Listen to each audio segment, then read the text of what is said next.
Hey community, welcome back. And if this is your first time here, I'm Dr. Blaire, a doc in clinical psychology. And on this channel, we discuss psychology, inspiration, social justice, and all topics in between. First things first, hit that subscribe button. I need to see you back next week. And of course, stay tuned because today we will be starting a celebration for Juneteenth. Yes, I know Juneteenth is typically celebrated on one day out of the month, but here on this channel, we're going to celebrate all month long.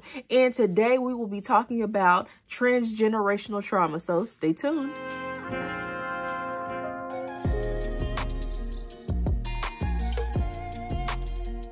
All right, so in the past few years, there's been so much chatter around trauma.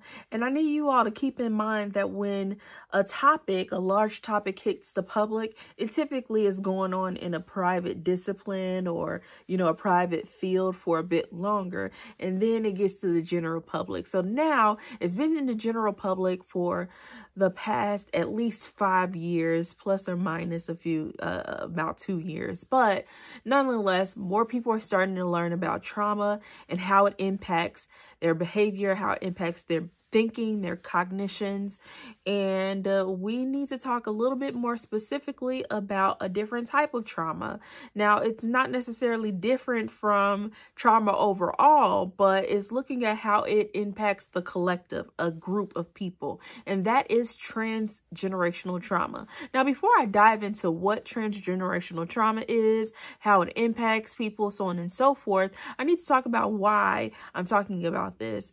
It is the month that we celebrate Juneteenth, and we typically celebrate on June 19th or maybe around that date.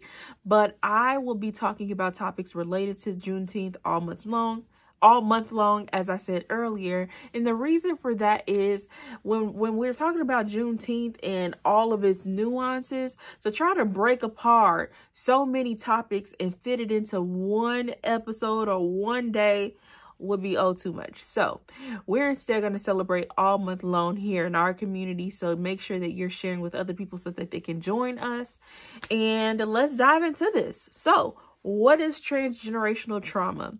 Transgenerational trauma is looking at the influence of how trauma has impacted a group of people collectively, both psychologically and physiologically. And I honestly, typically, a definition wouldn't include this, but I'm also going to include how it impacts them economically, how it impacts them academically, how it impacts them as socially. It goes beyond these two areas, but typically you'll see a lot of research that focuses on the physical and the psychological impact of trauma.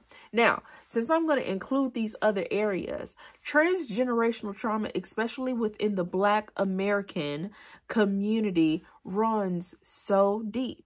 And of course, there's no secret as to why. It goes all the way back to slavery. And so, yes, slavery has occurred at this point. It occurred for centuries, over 4 centuries. But at this point, it occurred a very long time ago. And it almost feels like it's more distant or further away from us than it is close. But I want to kind of put this into perspective. If something occurred for over 4 centuries and we have been out of that for less than 4 centuries, then I would say that if we put it on the timeline, we're actually a lot closer to the impact of slavery than we are further away. Now, that is not to boggle you down or to make you feel sad or doom and gloom, but to put in perspective of where we are in our healing process. Now, how did the things that occurred in slavery and post-slavery impact our Black American community? It's impacted us in several ways. Of course, as we know a lot of the, the general things in terms of how race and or racism has influenced American society, how it has influenced our judicial systems, how it makes us feel as Black people. But we allude at how it impacts us psychologically, but we don't talk about it as deeply. And I think that a lot of times we don't have the language to be able to describe how we really feel, to say that we are deeply saddened, to say that we are deeply hurt, to say that we are deeply angry, to say that we are deeply frustrated. These words are really, they don't really capture the feeling that many of us feel as Black Americans. But I think that when we dive into what transgenerational trauma is and how deep it runs, it actually starts to unveil a lot of those questions that we didn't even know we had. For example, when you look at transgenerational trauma, it essentially means that what happened previously to a group of people, the impact of that is passed down multiple generations. Now, unfortunately, Black Americans continue to experience many of the things that were experienced years ago. A lot of the same themes still pop up. Themes around being less than a human, things around you are less than important, things around you are not equal, things around you don't have power. Those themes are still alive to this very day, and we see it oftentimes unfortunately, when police brutality is at the forefront of our news. And it happened also recently in Buffalo, New York, where someone wrongfully went into a grocery store and targeted our people once again on purpose. This is intentional. And so there's this intentional target and downgrading Black people and who we are, and that impacts us psychologically, it impacts us physically, and so on and so forth. So that can only have an influence on your emotional state of being. It can only have an influence on how you see yourself and how you interact with others. These are the byproducts of trauma. These are the byproducts of what we have experienced as a people continuously. Now, this cycle has continued. In other words, if the previous generation before me has experienced trauma A, B, C, D, and the aftermath of that has now been passed on to me, even if it influenced their behavior, even if they feel like, well, you know what, we can't go outside because it's not as safe, or when you interact with these type of people, you need to interact in that type of way, that is a trauma response, because you are then trying to protect yourself so that something bad doesn't happen to you again like it may have happened before, right?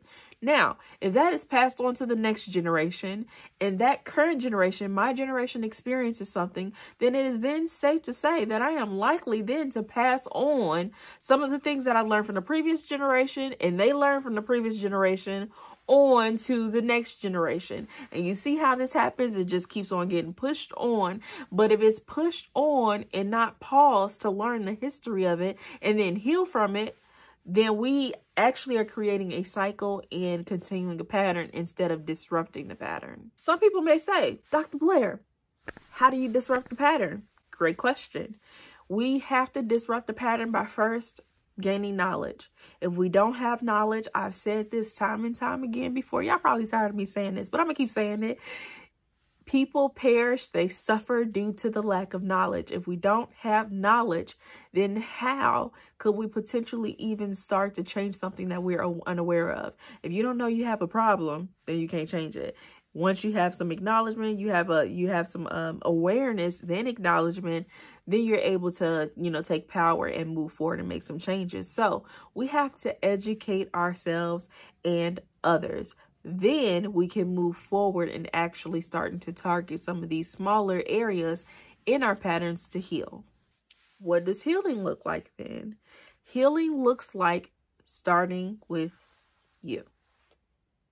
I know that's probably not the answer that you were expecting, but you have to start with you. I have to start with me. I can't then go off and start, pointing the finger at somebody else. I have to start and focus on myself. Then I'm able to focus on the next person. Just like we get on the airplane and they say you have to put on your mask in order to help another person.